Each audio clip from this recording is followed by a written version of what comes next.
नमस्कार दोस्तों, मैं हर्ष और आप देख रहे हैं एक्सपोज इंडिया। आज हम बात करेंगे देश के प्रथम प्रधानमंत्री, आधुनिक भारत के निर्माता पंडित जवाहरलाल नेहरू के बारे में। नेहरू का व्यक्तिगत जीवन बहुत ही गरिमापूर्ण था। उनका जन्म 14 नवंबर 1819 को प्रयागराज में हुआ था। उनके पिताजी एक समृद्ध बैरिस्टर थे और माताजी हाउसवाइफ थी। पारिवारिक रूप से संपन्न नेहरू ने अपनी स्कूली शिक्षा हैरो से और कॉलेज की शिक्षा ट्रिनिटी कॉलेज कैम्ब्रिज लंदन से पूरी की थी। इसके बाद उन्होंने अपनी लॉ की डिग्री कैम्ब्रिज विश्वविद्यालय से पूरी की। जवाहरलाल नेहरू 1912 में भारत वापस लौटे। उन्होंने यहाँ अपना करियर की शुरुआत वकालत से की। सन 1919 में वह गांधी जी के शांतिपूर्ण आंदोलन से बहुत ही ज्यादा प्रभावित हुए। उन्होंने देखा कि एक व्यक्ति जिसके बदन में कपड़ा भी नहीं है और वह भारत को आजाद करने के लिए क्या क्या परिश्रम कर रहा है। 1919 में पंडित जवाहरलाल नेहरू गांधी जी के संपर्क में आते हैं और यहीं से वो अपना राजनीतिक परिश्रम की शुरुआत करते हैं।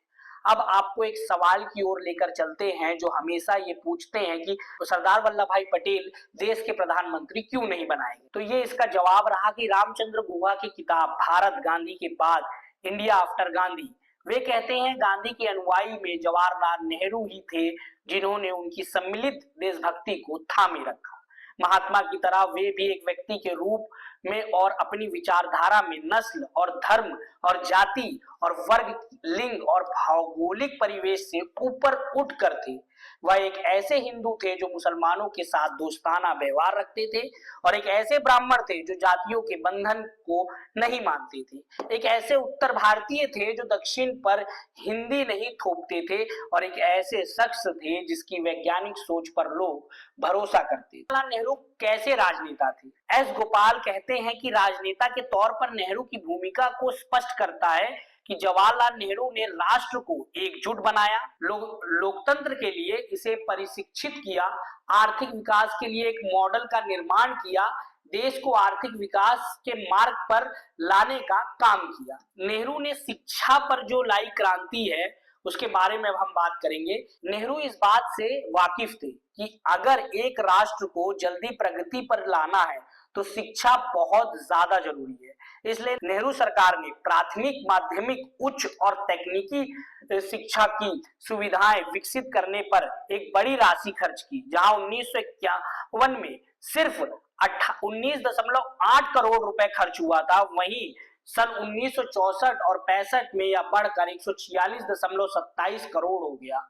यह 7 गुना से भी अधिक वृद्धि थी।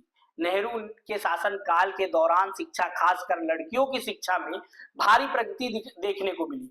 आपको बता दें 1951 और 1961 के बीच स्कूलों में छात्रों की संख्या दुगनी हो गई और छात्राओं की संख्या 3 गुना बढ़ गई।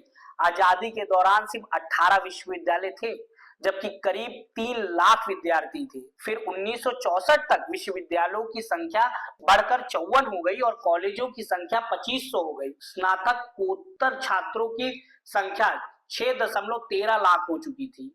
तो आप सोच सकते हैं कि कितना बड़ा रोल प्ले पंडित जवाहरलाल नेहरू ने शिक्षा के ऊपर किया था, भारत की नीति के ऊपर किया था, भारत के वैज्ञानिकों के ऊपर किया था। ऐसी ही न्यूज देखने के लिए हमारे चैनल को सब्सक्राइब करें और देखते रहें एक्सपोज इंडिया। धन्यवाद।